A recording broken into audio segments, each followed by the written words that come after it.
I'm your host, Sheldon Alexander, and we got something a little bit different today. We got a bonus pod where we're breaking down the Stnaley Cup playoffs, and we brought out the big guns to help us out as we deep dive through each and every playoff series to give you the goodness to try to help you make some money.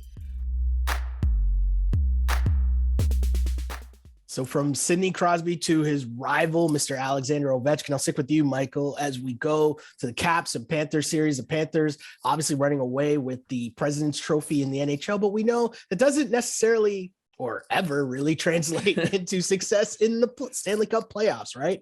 So how do you see this series playing out between the Caps and the Panthers?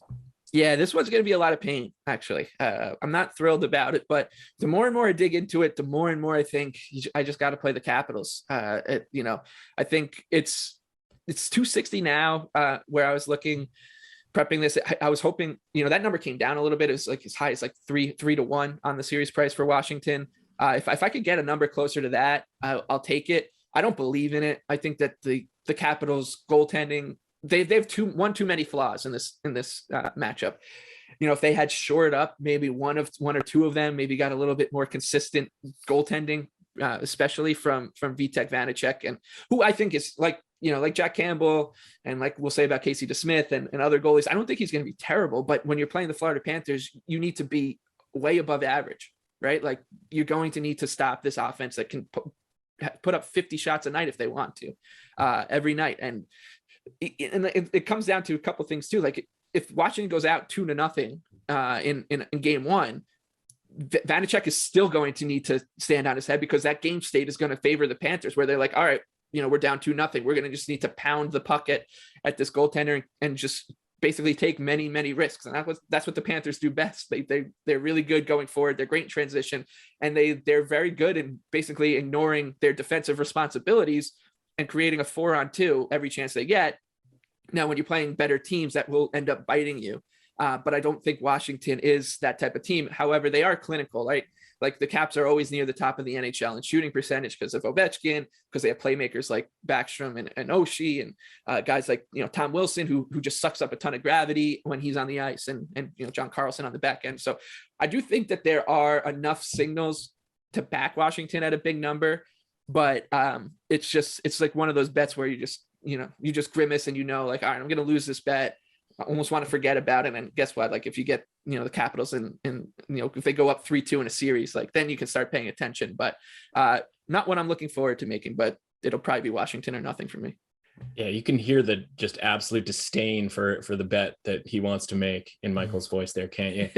And I'm fortunate here. I have this as 92% for Florida to win this series.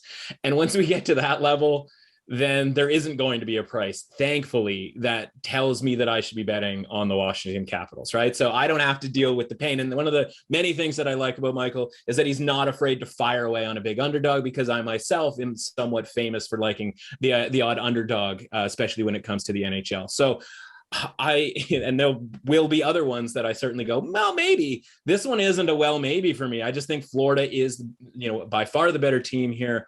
All series derivatives are therefore going to have some value. The better the value will come is the quicker the series, right? So sweep will have more value than the market says. 4-1 Florida will have more value than the market says. And when I look at this and I go, how could I possibly have two hockey teams who are playoff hockey teams have this much of a disparity? How could I get to 92% from a sort of narrative standpoint, right? Because the numbers say 92%. Well, how can the narrative, sort of go with that?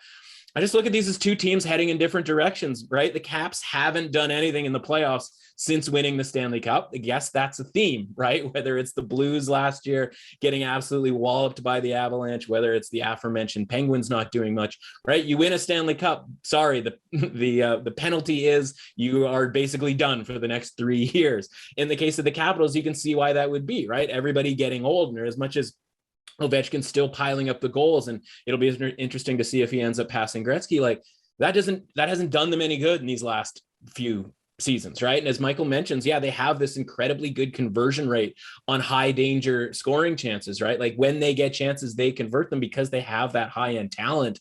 but those numbers, the gross numbers on chances have dropped precipitously.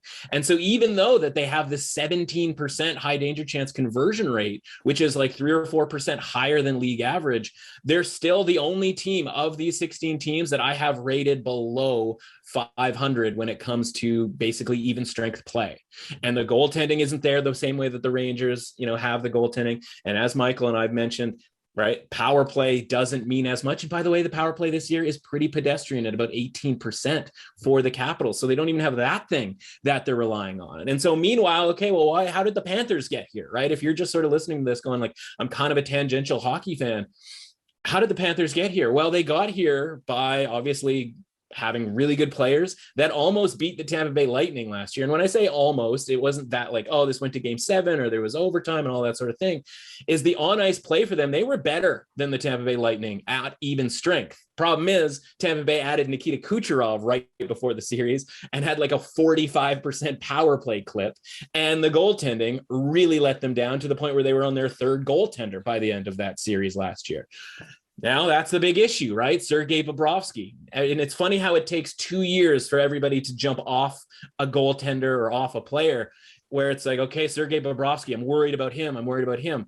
This year, his metrics are actually pretty good. He's in the top 7 of playoff goaltenders in goals saved above expectation, which honestly, if you're the Florida Panthers, you would take slightly above average when it comes to your goaltending. There's a reason this guy was given a 7-year, $70 million contract 3 years ago, because he was one of, if not the best goaltender in the league before Vasilevsky sort of took that crown away from him. If he can get back to not just that, I'm just asking for him to be slightly better than average here. This is a team that I don't know why they're not the favorite to win the Stanley Cup, right? I guess, I understand that the Avalanche have on paper this really sort of high talented team, and they missed, had all of their really star players miss a bunch of time, and all of that sort of stuff is kind of pie in the sky in a lot of ways, because the last time we saw the Colorado Avalanche in the playoff, they were just overwhelmed against Vegas last year in the second round. And so I look at this and I go, I realize they're the second choice, which is pretty high up there. But if by definition, I think they should be the first choice to win the Stanley Cup. And I think that they have this almost guaranteed, run here through this first round where they should probably be pretty healthy going into a second round against either the Tampa Bay Lightning, who they are more than familiar with in the next round, or if hell freezes over and the Toronto Maple Leafs win a series, they're going against all those sort of demons, if you will.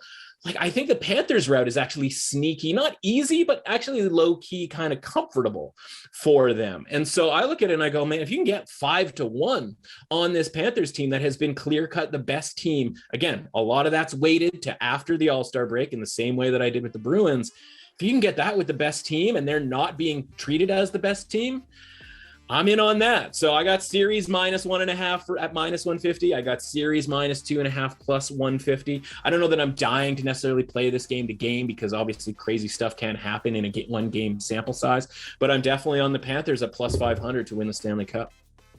Wow. I mean, hey, Florida Panthers, they've been on a run. So it's been a great season for them. And maybe this is when the President's Trophy actually means something come Stanley Cup playoff time.